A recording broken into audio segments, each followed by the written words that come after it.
"You're no daughter of mine." The words cut through me like winter wind as my father, the town's most respected preacher, slammed our front door in my face. Behind him, my brother stood with his arms crossed, that cruel smirk spreading across his face like he'd won some twisted contest. Through the frost-covered window, I could hear my mother's muffled sobs from the kitchen. But she never came out. She never opened that door. Not once. I was 19 years old, 3 months pregnant, and suddenly homeless on the coldest November night our town had seen in 20 years.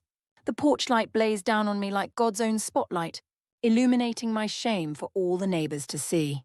20 years would pass before I'd stand on that porch again. But when I did, they wouldn't be facing their disgraced daughter anymore. They'd be facing General Grace Harrison, and the tables would finally turn. My name is Grace, and this is the story of how rejection became my greatest redirect, how shame transformed into strength, and how the family that threw me away had to come knocking on my door 2 decades later, asking for the forgiveness they never thought they'd need. That night in November 20 years ago still burns in my memory with perfect clarity. I can still feel the weight of my father's Bible in his hand as he held it like a weapon, quoting Proverbs while refusing to show an ounce of the mercy he preached about every Sunday. Samuel Harrison was what people called a pillar of the community. He led the largest congregation in 3 counties, wore his Sunday suit like holy armor, and could make grown men cry with his sermons about God's unconditional love. But when his only daughter needed that love, when I stood there shaking with fear and morning sickness, he showed me only judgment. "You've brought shame upon this family," he said, his voice carrying that same thunderous authority he used from the pulpit. "You've destroyed everything we've built, our reputation, our standing in this community. You made your bed, now go lie in it." My mother, Elizabeth, stood in the kitchen doorway, wringing her hands on her apron, tears streaming down her face. She took 1 step toward me, just one before my father's voice stopped her cold. "Elizabeth, if you coddle her sin, you're complicit in it." And just like that, my mother chose her husband over her daughter. She turned her back and walked deeper into the kitchen, her sobs echoing through the house I'd never enter again. My older brother Daniel leaned against the doorframe, satisfaction written all over his face. He'd always been the golden child, the one who could do no wrong, who followed in father's footsteps without question. "Don't come crawling back when life gets hard," he sneered. "We won't be here to clean up your mess." I stood on that porch in my thin jacket, the one with the broken zipper I had to hold closed with one hand, clutching a duffel bag that contained everything I owned in this world. 3 changes of clothes, $47 I'd saved from babysitting the neighborhood kids, a toothbrush, and a pregnancy test with 2 pink lines that had sealed my fate. The father of my baby, Tommy Morrison, the bank manager's son who was already engaged to the mayor's daughter, a detail he'd forgotten to mention during our secret summer romance. The walk from my parents' house to anywhere else felt like crossing a desert. 4 miles to my friend Sarah's house, each step crunching through frost while November wind cut through my jacket like it wasn't even there. My teeth chattered so hard I thought they might crack. Sarah's mother, Mrs. Chen, opened the door and her face immediately shifted from confusion to understanding to pity. That look, that mixture of sympathy and relief that it wasn't her daughter, would become familiar to me over the coming months. "You can stay tonight," Mrs. Chen said quietly, glancing back at her husband. "But just tonight, Grace." "We can't. We have our own struggles." I slept on their couch that night, one hand protective over my still flat belly, whispering promises to the life growing inside me. "We're going to be okay," I said, though I had no idea how to make that true. "I'm going to give you everything they wouldn't give me. Love without conditions, support without judgment, a chance without shame." The next morning, I walked into town before the sun came up, stopping at every business with a help wanted sign. Mel's Diner was the only place that didn't look at my age and immediately turn me away. Mel himself was a Vietnam veteran with hands that shook slightly and eyes that had seen too much. He looked me up and down, noted my desperate situation without commenting on it, and said, "Can you start now?" I worked split shifts, breakfast rush from 5 to 11, dinner rush from 4 to 10. My feet swelled until my shoes barely fit, and my back screamed with every tray I carried, but I never missed a shift. The smell of bacon in those early pregnancy months made me rush to the bathroom to vomit, but I learned to breathe through my mouth and keep moving. Mel never said much, but sometimes I'd find an extra sandwich on the counter with my name on it. Or my tips would be mysteriously higher than what I'd counted. Eat, he'd grunt when he caught me skipping lunch to save money. Can't work if you don't eat. The other waitresses taught me things my mother should have taught me. How to hide the exhaustion with good concealer. How to smile even when customers were cruel. How to count every penny and make it stretch. Dolores, who'd been waitressing for 30 years, slipped me prenatal vitamins she bought with her own money. Baby needs these, she said simply. Don't be proud. Take them. Finding housing was its own nightmare. No one wanted to rent to a pregnant teenager with no references and barely enough for a deposit. I spent 2 weeks sleeping in the diner's storage room, Mel pretending not to notice the blanket I'd hidden behind boxes of napkins. Finally, I found a studio apartment above the laundromat on Maple Street. The walls were water-stained, the radiator clanged like a ghost rattling chains, and the window didn't quite close all the way, letting in whistles of cold air. But it was mine. 400 square feet of independence. I furnished it with throwaways and church donations. A mattress on the floor from the Salvation Army. A table with one wobbly leg that I stabilized with folded newspaper. 2 plates, 2 cups, 2 forks, because hope demanded I believe there would be 2 of us soon. I hung a mobile made of paper stars above where the crib would go. Once I could afford a crib. The community college was my lifeline to something better. I enrolled in night classes, accounting and business management. Using grants and loans I'd spend the next decade paying off. The campus was a 40-minute bus ride each way, and I'd do homework on my lap, belly growing larger each week, ignoring the stares and whispers of traditional students who'd never had their lives derailed by 2 pink lines. Professor Williams changed my life with a single conversation. She was teaching Introduction to Business, a small woman with grey hair and sharp eyes that missed nothing. She kept me after class one evening when I was 7 months pregnant and exhausted. You're smart, she said bluntly. Smarter than half the kids in here who have every advantage. What's your plan? Graduate? I said. Get a better job. Raise my baby. That's survival, she said. I asked about your plan. She told me about the military. About education benefits, healthcare, housing allowances, childcare support. About structure and purpose and a path to something more than just getting by. They'll make you stronger than you think you are, she said. But you have to want it more than you've ever wanted anything. That night, I researched every branch, every program, every possibility. The recruiter's office was next to the campus, and Staff Sergeant Williams' no relation to the professor became my guide to a future I hadn't imagined possible. She was tall, walked like she owned the ground beneath her feet, and spoke with the kind of confidence I wanted to bottle and drink. It won't be easy, she said honestly, especially with a baby.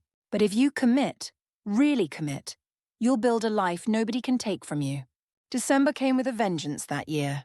2 weeks before Christmas, my borrowed car died on Main Street during a snowstorm. I was 6 months pregnant, exhausted from a double shift, and had exactly $12 to last until payday. I sat at the bus stop and sobbed, watching families rush past with shopping bags and holiday cheer, feeling invisible in my pain. That's when Margaret found me. She was in her 60s, silver hair pinned in an elegant bun, wearing a coat that had seen better decades but was clean and pressed. She sat beside me without invitation, pulled a thermos from her bag, and poured hot tea into a little plastic cup.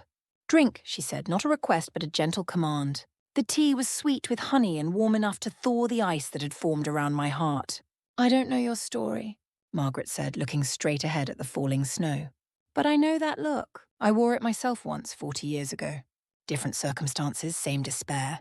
She told me about losing her husband in Korea. Pregnant and alone in a time when widows were pitied but not helped. About rebuilding her life one small decision at a time. About learning that rock bottom could be a foundation if you were willing to build on it. God never wastes our pain, she said, pressing a business card into my hand. He transforms it into purpose, but we have to participate in the transformation. The card was for a support group at her church, not my father's grand cathedral, but a small congregation that met in a converted storefront. I went that Sunday and found something I hadn't known. I was looking for acceptance without conditions. They didn't care that I was pregnant and unwed. They cared that I was hungry and fed me. They cared that I was alone and surrounded me. Ruth, an elderly woman who'd raised 6 children mostly alone while her husband worked the railroad, started showing up at my apartment with casseroles. I made too much, she'd lie, leaving dishes that could feed me for 3 days. Hate to waste food. Marcus, a young father who worked construction, fixed my radiator without being asked and refused payment. Community means we take care of each other, he said simply. These people, these strangers who became family, held me together when I wanted to fall apart. Emma arrived 3 weeks early on a humid June morning, as if she couldn't wait another moment to start fighting the world. The contractions started during my shift at the diner, and Mel himself drove me to the hospital, breaking every speed limit with a grim determination that made me feel protected for the first time in months. Labor was 13 hours of agony and fear. No mother to hold my hand and tell me I was strong. No father to pace the waiting room with nervous pride. Just me and a night shift nurse named Patricia who stayed 3 hours past her shift because she said no woman should birth alone. When they placed Emma on my chest, all 6 pounds and 3 ounces of her, screaming with a fury that announced she would not go gentle into any night, I felt my heart reconstruct itself around her. She had my stubborn chin and her father's dark eyes, though he'd never know it. He'd married the mayor's daughter 2 months earlier in a ceremony my father had officiated, a detail I learned from the newspaper announcement. "Hello, little warrior," I whispered to Emma. "It's just you and me against the world, but I promise you that's enough. We're enough." The early months were a blur of survival. I'd prop Emma's bassinet next to my textbooks, studying for exams while she slept, jumping up every 2 hours for feedings. I learned to type papers one-handed while she nursed. I perfected the art of the library whisper rock, soothing her while desperately trying to finish research before the campus library closed. Mel let me bring Emma to work in a carrier for the first 3 months, setting up a makeshift nursery in the break room. The other waitresses took turns holding her when I had to work the floor, and regular customers started bringing small gifts. A rattle here, a bib there, building her wardrobe 1 yard sale find at a time. But it was Margaret who became our lifeline. She watched Emma while I attended classes, refusing any payment except my promise to graduate. "Your success is my payment," she'd say, bouncing Emma on her hip with the practiced ease of someone who'd raised children and grandchildren. The decision to join the military felt both impossible and inevitable. Emma was 8 months old when I signed my contract, looking at a future that promised stability, education, and purpose. Basic training meant leaving her with Margaret for 3 months, the longest 3 months of my life. I cried myself to sleep those first 2 weeks, clutching Emma's photo while 20 other recruits snored around me. My breasts ached from weaning her too quickly. My arms felt empty without her weight, and every night I questioned whether I'd made the right choice. But something shifted in the 3rd week. The drill sergeant screamed, and instead of breaking, I thought of my father's sermons about worthless women who brought shame on their families. I did 10 extra push-ups. They made us run until people vomited, and I thought of my brother's sneer, his dismissal of my worth. I ran faster. They said we were weak, and I thought of Emma's future depending on my strength. I became steel. Every exercise, every challenge, every moment they tried to break us down to build us back up, I transformed into fuel. The girl who'd been thrown away was being forged into something unbreakable. Not in spite of the pain, but because of it. I'd already survived the worst thing, being discarded by the people who were supposed to love me unconditionally. Everything else was just discomfort. I graduated 3rd in my class. The photo they took of me in my dress uniform, holding Emma, who was wearing a tiny outfit that said, "My mommy is a soldier," became my North Star. We were no longer just surviving. We were building. Officer candidate school was harder. The academic requirements were intense, the physical demands relentless, and the competition fierce. I was one of only 3 single mothers in my class, and we formed an alliance of understanding. We studied together after lights out, using flashlights under blankets like children telling ghost stories. Except our stories were about futures where our children would be proud of us. Captain Rodriguez, one of our instructors, pulled me aside after a particularly brutal field exercise. I'd carried a fellow candidate's pack for the last 2 miles when she'd twisted her ankle, finishing dead last but ensuring we all crossed the line. "You know that hurt your individual time," she said. "Yes, ma'am. Tell me why you did it. Because someday my daughter might need someone to carry her pack. I'm investing in a world where someone will." She nodded slowly. "That's leadership, Candidate Harrison. Remember that when they try to tell you it's weakness." Commissioning day arrived with May Sunshine and Margaret in her best dress, holding 2-year-old Emma, who kept shouting, "That's my mommy," to anyone within earshot. I wore my new uniform with its single gold bar, feeling the weight of possibility on my shoulders. We'd moved from survival to hope, from hope to planning, from planning to building. I sent one photo to my mother. Just one. Emma and I at the ceremony, both of us smiling like we'd conquered the world. On the back, I wrote simply, "We are doing fine." I didn't write our address. I didn't invite contact. I just wanted her to know that her daughter hadn't crumbled like they'd predicted. She never responded, but I knew she received it because the check I sent for her 60th birthday was cashed within a week. It was a small check, all I could afford, but it was a declaration I am still your daughter, whether you claim me or not. The early years as an officer were about learning and proving. Every assignment was a test, every evaluation a chance to demonstrate that the teenage mother they'd taken a chance on was worth the investment. I volunteered for the deployments others avoided. I took the night shifts, the holiday duties, the assignments to remote bases where families struggled. Emma grew up in a parade of base housing. Each new place an adventure she approached with curiosity rather than fear. She collected library cards from every base like other children collected baseball cards, taping them inside a shoebox she decorated with drawings of all the places we'd lived. Fort Benning, Fort Hood, Fort Lewis, each card a memory of story times and summer reading programs and librarians who knew her by name. She learned to make friends quickly and say goodbye gracefully, skills that would serve her well in life. She learned that home wasn't a building but the people inside it. She learned that sometimes family is chosen, not born, watching Margaret become her grandmother in every way that mattered. My first deployment to Afghanistan came when Emma was 5. Leaving her was like tearing off a piece of my soul and leaving it behind for safekeeping. Margaret moved into our base housing to care for her, and I left detailed instructions for everything from her favorite bedtime story to how she liked her sandwiches cut. The deployment was supposed to be routine, supporting logistics and supply chains. But in Afghanistan, routine was a luxury no one could afford. We took indirect fire regularly, lost 2 soldiers from our unit to an IED, and I learned that leadership under fire was different from leadership in a classroom. I earned my Bronze Star for actions during an ambush on a supply convoy. We were hit hard, the lead vehicle disabled, wounded scattered across the road. Training kicked in, and I coordinated the defense while calling in medevac, refusing to leave until every soldier was accounted for. The citation called it exceptional leadership under enemy fire. I called it doing my job and praying harder than I'd ever prayed before. Coming home to Emma after that deployment was like learning to breathe again. She'd grown 2 inches and lost 2 teeth, and her hugs were fierce enough to crack ribs. "I knew you'd come back," she said with the certainty of a child who'd been told the truth. "Margaret said you're too stubborn to not come home." She was right. I was too stubborn to fail, too stubborn to quit, too stubborn to let the family who'd discarded me be right about my worth. The promotion to major came faster than expected, a testament to performance reports that used words like exceptional and irreplaceable. I was making a name for myself as someone who could fix broken systems, who could take struggling units and transform them into cohesive teams. It wasn't magic. It was remembering what it felt like to be broken and knowing that sometimes people just needed someone to believe they could be whole again. My mother started emailing when Emma was in middle school. Simple messages about weather and her garden, never mentioning my father or brother directly.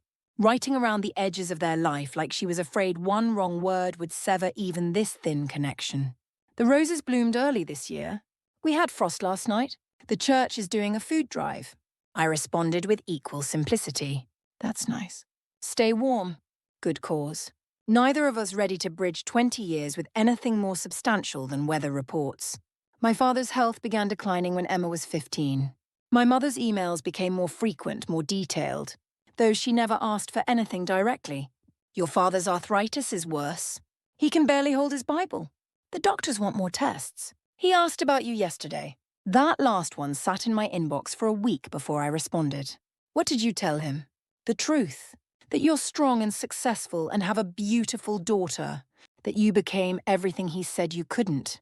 Lieutenant Colonel came with a house on base with more rooms than Emma and I needed, and a responsibility for over 500 soldiers. I learned to balance authority with empathy, to be firm without being cruel, to demand excellence while understanding that everyone was fighting battles I couldn't see. Emma watched me navigate this world with interest. asking questions about leadership and choices and how to know what was right when everything felt grey. You do the next right thing, I told her, and then the next. And eventually you've built something good. She was 17 when I made full colonel, standing beside me at the ceremony in a dress she'd picked out herself, her posture as straight as mine. You know you're my hero, right? She whispered, as they pinned on my eagles. You're mine, I whispered back, and meant it. The call about Brigadier General came on a Tuesday afternoon while I was reviewing training schedules. The selection board had chosen me for promotion to flag rank, making me one of the youngest female generals in the Army's history. I sat at my desk for a full minute, staring at the phone, thinking about the girl on the porch 20 years ago who'd thought her life was over. Emma screamed when I told her, then cried, then laughed, then made us celebration grilled cheese sandwiches because that's what we'd eaten when we were poor, and celebrating small victories like her good grades or my promotions. Do you want to invite them? She asked carefully, knowing exactly who them meant. I thought about it for a long time.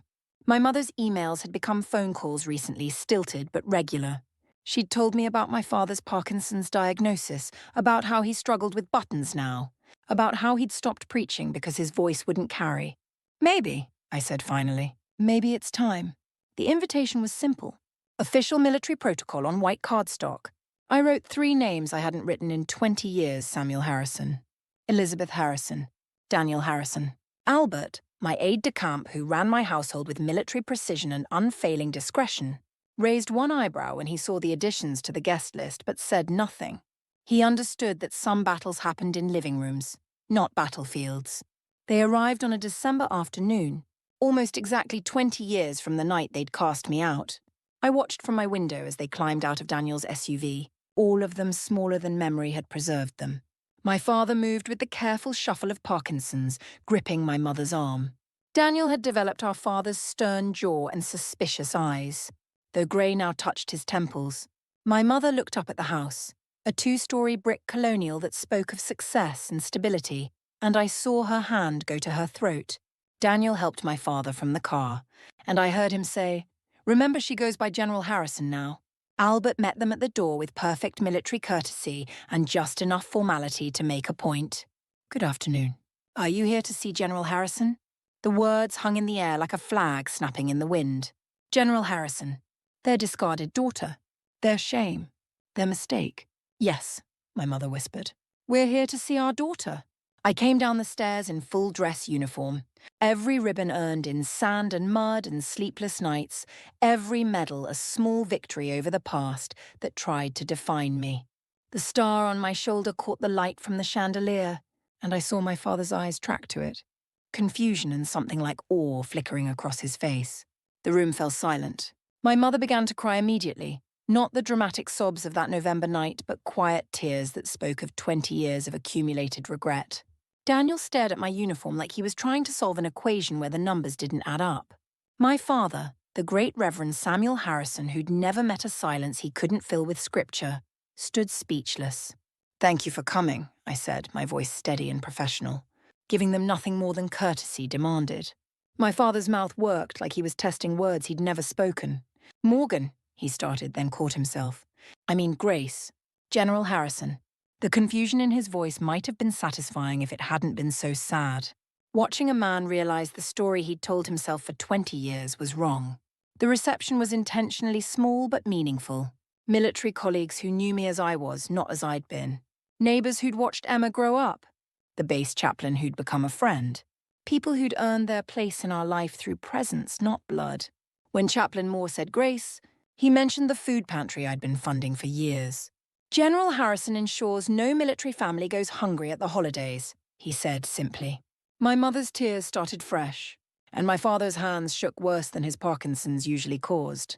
The Naval Academy's choir arrived to drop off donations for the food pantry, filling my foyer with white uniforms and young energy. They snapped to attention when they recognized my rank, and I watched my father process this too, his discarded daughter commanding respect from America's future officers. "At ease," I told them. "Get some cookies before you go." One young midshipman, no older than I'd been when I was thrown out, looked at me with something like awe. "Ma'am, my mother's a single parent. She says officers like you are why I have a chance." I caught my father's face in that moment. watching him understand that I'd become something larger than his narrow definition of worth. Emma moved through the room with easy confidence, introducing herself to my family without hesitation. "Hi, I'm Emma. You must be my grandparents. Mom's told me about you." Not lies, but truth delivered gently. She knew the whole story, had grown up understanding that sometimes people fail us, and we survive anyway. My father watched Emma with wonder, seeing his granddaughter command the room with natural grace. Her spine straight, her handshake firm, her smile genuine but guarded. She was everything he'd tried to prevent by throwing me out, strong, independent, unashamed. "She's remarkable," he said quietly when Emma walked away to help serve coffee. "She is," I agreed. "She's never known a moment of shame about who she is or where she comes from." I made sure of that. "Unlike her mother," he said, and for a moment I thought he was attacking. But he continued, "Who was taught shame where there should have been love. I failed you." It was the first crack in 20 years of self-righteousness. Later, in my study with Just Family, the walls came down completely. My father sat in a leather chair that seemed to swallow him, his hands shaking as he tried to hold his coffee cup. My mother perched on the sofa edge like she might need to run. Daniel stood by the window, studying my awards and commendations like they were written in a foreign language. "I need to say something," my father began, his preacher's voice now thin and uncertain. "I've prepared sermons about forgiveness for 40 years. Preached about mercy, about grace, about unconditional love. But when my own daughter needed those things, I chose judgment. I chose reputation over relationship. I chose fear over faith." His voice broke on the last word, and my mother reached for his hand. "I was wrong," he continued. "Not just wrong. Cruel, heartless, unchristian. I threw out my pregnant daughter to protect a reputation that didn't need protecting, to maintain a standing that meant nothing if it required sacrificing my own child." Daniel finally spoke. "We all failed you. I stood there smirking while Dad threw you out. I thought I was righteous. I was just a coward." My mother's confession came in a rush. "I chose being a submissive wife over being a protective mother. I let fear of your father override love for my daughter. I've gone to therapy for 5 years trying to understand why I didn't walk out that door with you. The answer is simple and damning. I was a coward too. I let their confessions hang in the air, not rushing to absolve them. 20 years of absence couldn't be erased with one afternoon of regret. I didn't become successful to spite you," I said finally. "I became successful because I had no choice. Emma needed food, shelter, education, a future. Every promotion, every deployment, every sacrifice was about giving her what you wouldn't give me, unconditional support." "Can you forgive us?" my father asked, the question small and desperate. Emma answered from the doorway where she'd been listening. "Forgiveness isn't for you," she said with the clarity of someone raised by a woman who'd learned to transmute pain into power. "It's for us. Carrying anger is heavy. Mom had better things to carry. Like me. Like hundreds of soldiers. Like a career that helps other people who've been thrown away." That evening, as they prepared to leave, my father stopped at the door. "Could we know you again? Could we know Emma? Not on our terms. On yours." I looked at this man who'd once seemed so powerful, now small and shaking in my foyer, and made a choice. "You can try. But understand this, no sermons, no rewriting history to make yourselves feel better, no pretending the last 20 years didn't happen. You'll come as guests, not as authorities. Emma decides how much of a relationship she wants. And the first time you judge either of us, we're done." "Understood," he said, and for the first time I believed he meant it.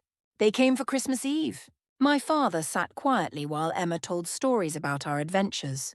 Moving from base to base, deploying and returning, building a life from scratches and determination. My mother helped in the kitchen without trying to take over, learning who I'd become instead of mourning who I'd been. Daniel brought his own children, who stared at my uniform with awe and called me Aunt Grace like the years hadn't been stolen from us. We exchanged gifts, simple things. I gave my parents a photo album, 20 years of Emma's life they'd missed. Birthday parties in base housing. School plays in 3 different states. Her acceptance letter to college. All the moments they'd chosen to forfeit when they chose judgment over love. My father gave me his Bible, the one he'd held that November night. Inside, he'd written a new inscription, "To my daughter," who became proof that grace exists, not in words but in actions. "Love your humbled father." When they left, my father hugged me for the first time since I was 18. "I'm proud of you," he whispered. "Not for becoming a general, For becoming yourself despite us, for becoming better than us. That night, Emma and I sat by our tree, looking at ornaments collected from a dozen different states and countries, each one a memory of surviving and thriving. "Do you really forgive them?" she asked. "Forgiveness isn't erasure," I told her. "I forgive them because I refuse to let their choices 20 years ago define my next 20 years. But I'll never forget the lessons their rejection taught me." "What lessons?" Emma asked, though she knew this story by heart. "That strength isn't about never falling. It's about getting up when everyone expects you to stay down. That family isn't just blood. It's the people who show up when you're at your lowest. That grace isn't something you're given. It's something you create for yourself and then offer to others, even when they don't deserve it, especially then. And that sometimes," Emma added, wise beyond her years, "the greatest gift someone can give you is showing you how strong you are without them." Now, 5 years later, I run a program for single parents in the military, helping them navigate the challenges I once faced alone. My office walls are covered with photos of soldiers who've graduated college while raising children, who've earned promotions despite starting with nothing, who've built lives from the ashes of other people's judgments. My parents visit monthly now. My father, trembling worse from Parkinson's but steady in his repentance, reads to Emma's study group when she's home from college.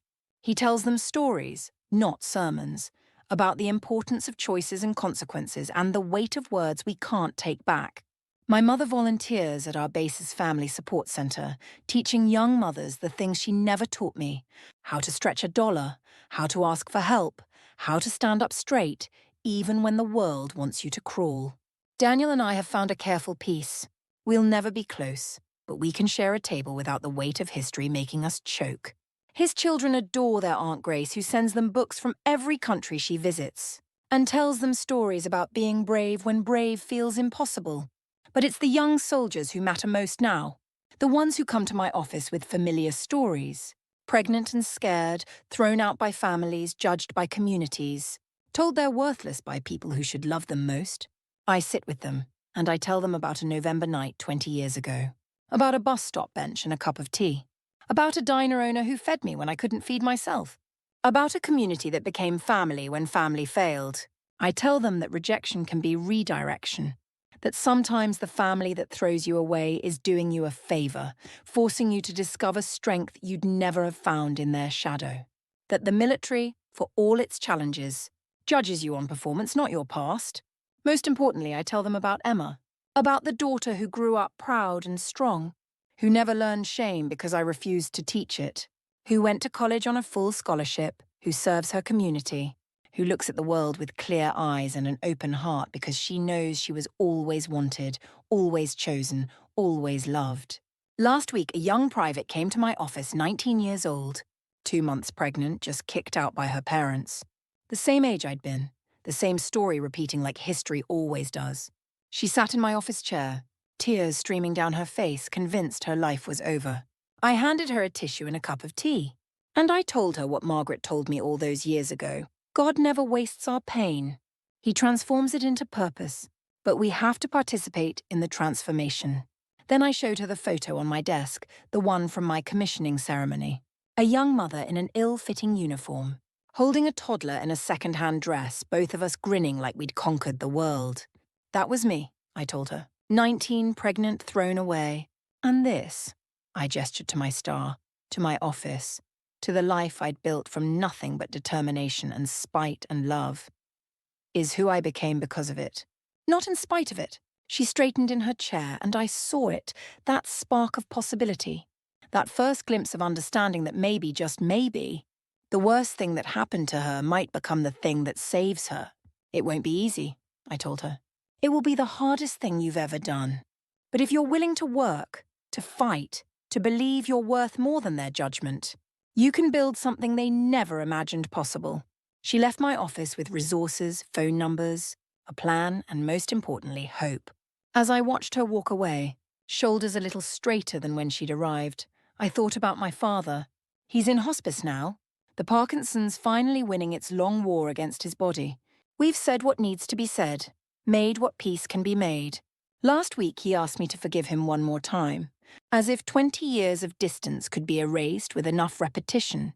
I forgave you long ago, I told him. Not for you, but for me.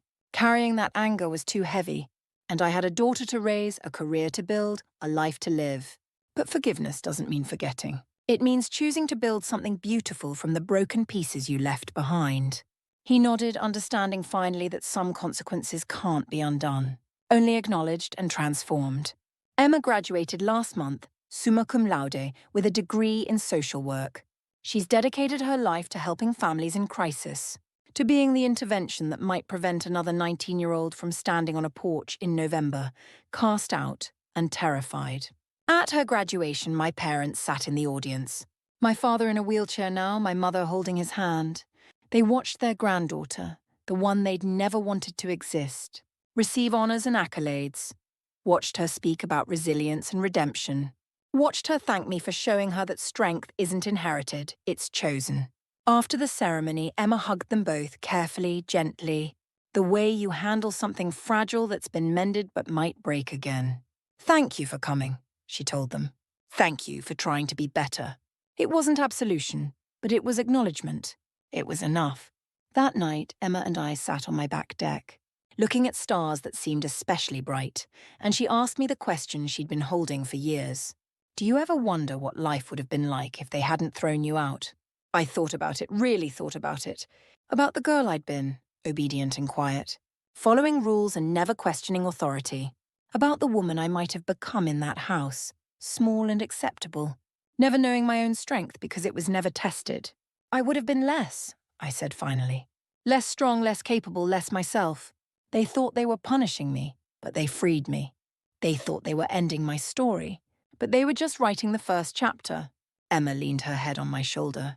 This accomplished woman who was once the baby I promised everything to in a cold apartment with peeling paint. We did okay, didn't we? She said. I thought about all of it. The nights without heat, the days without food, the years without family. The decades of building something from nothing but will and fury and love. I thought about the soldiers I'd led, the lives I'd touched, the young women I'd mentored who saw in me proof that you could survive the unsurvivable. I thought about forgiveness, real forgiveness. Not the kind that pretends the wound never happened, but the kind that says the wound happened. And I survived it, and I'm stronger for it, and I choose to stop letting it bleed. We did better than okay, I told Emma. We did extraordinary. And we had 2 people against the world, proving that sometimes the family that throws you away is just making room for the family you choose.